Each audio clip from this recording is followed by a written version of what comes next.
Seigneur soit avec vous. Évangile de Jésus-Christ selon saint Marc.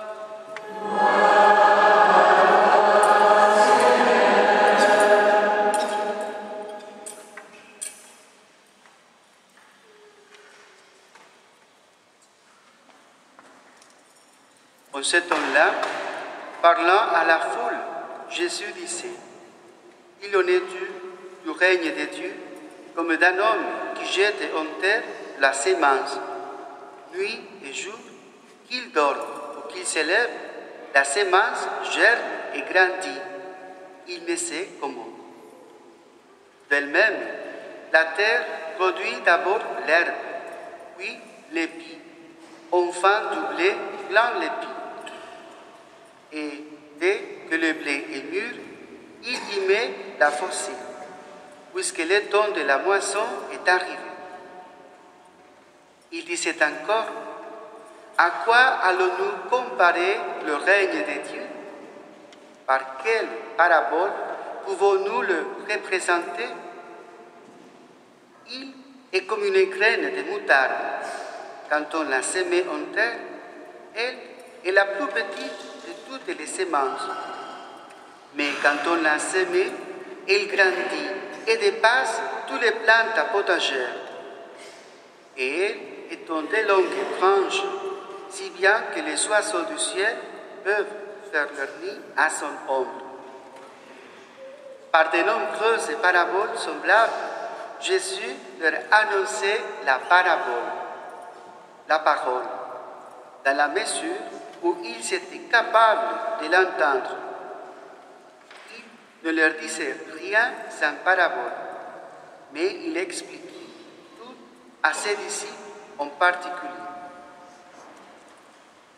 Acclamons la parole de Dieu.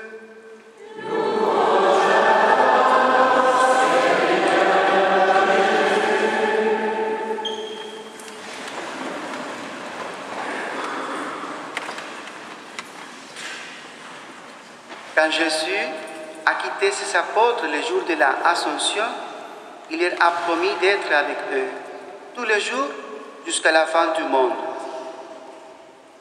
Et certains jours, nous pouvons avoir du mal à y croire. Les lectures du journal, les informations à la télévision nous disent tellement le contraire. Alors, on s'interroge: où es-tu, Seigneur, quand on tue un peu partout, quand les épidémies conduisent à des morts affreuses, quand il y a tant de jeunes affamés jetés à la rue? Ce cri de désespoir était celui des habitants de Jérusalem, déportés en exil, loin de chez eux. Ils sont complètement désemparés. Leur peuple semblait voué à la destruction. Le prophète Ézéchiel a assisté à la chute totale de son pays. Mais il annonce à son peuple que rien n'est perdu.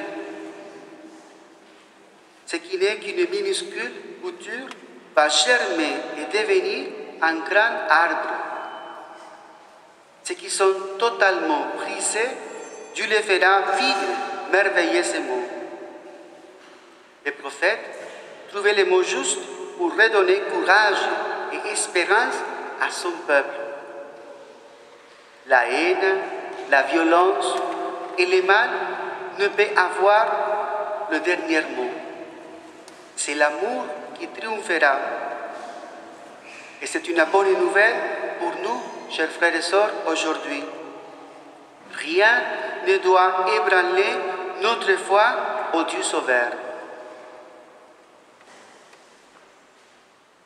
C'est aussi de cette espérance que saint Paul nous parle dans la deuxième lettre aux Corinthiens, dans la deuxième lecture.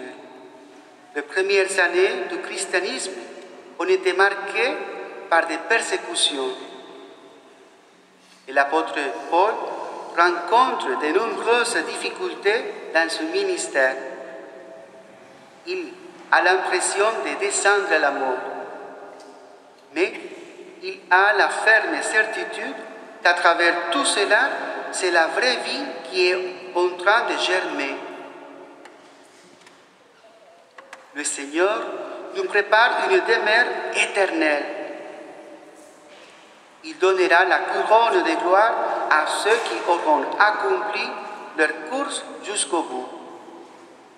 Ce message de réconfort est aussi une bonne nouvelle pour les chrétiens d'aujourd'hui. Nous restons reliés au Christ. Rien ne peut nous séparer de son amour.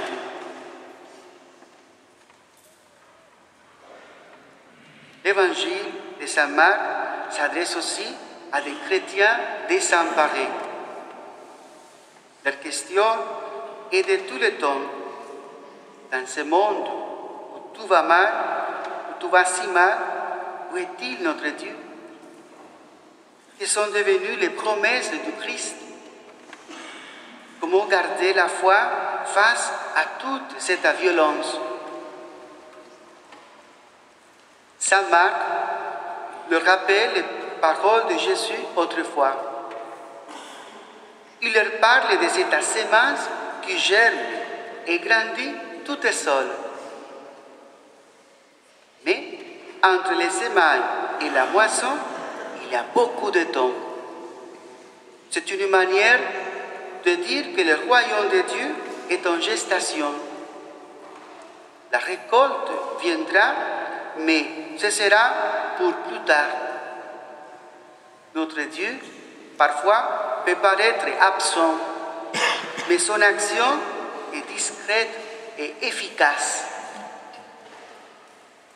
Avec nos yeux et nos oreilles, nous pouvons savoir ce qui se passe dans le monde.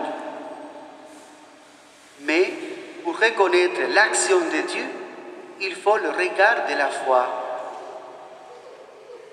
Comme les disciples d'Emmaüs, nous reconnaissons la présence du Christ quand il nous explique les Écritures et qu'il nous partage son pain eucharistique. C'est en lui que toute notre vie retrouve son sens. Nous découvrons que même dans les pires épreuves de notre vie, Dieu ne nous a jamais abandonnés. Il est toujours à nos côtés pour nous soutenir, pour nous encourager. Concrètement, nous croyons que Dieu agit quand les ennemis enfin se parlent, quand des hommes, des femmes et des enfants sortent du cercle infernal de la rancune et de la violence pour faire des gestes de paix et de réconciliation.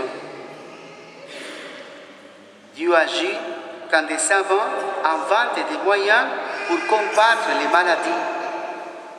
Il est présent quand des équipes s'organisent pour visiter des malades ou des prisonnières. C'est ainsi que les signes de la présence de Dieu sont nombreux. Nous sommes comme le paysan dans la parabole. Les choses se passent sans que nous ne sachions rien et sans que nous comprenions comment. Quand nous voyons la vie germer, c'est Dieu qui est là et qui agit. Un jour, Jésus a dit qu'il est venu pour que tous les hommes aient la vie en abondance. Vivre, c'est faire, c'est agir et à certains moments, c'est dormir. Que nous dormions ou que nous nous levions, la sémence, il germe. En attendant la moisson, il nous faut apprendre la patience et surtout la confiance. J'ai fait ce que je devais faire. À toi, Seigneur, de jouer. Tu m'as demandé de semer des graines d'amour, de justice, de paix, de réconciliation. Mais c'est toi qui donnes la semence de pousser et de donner du fruit.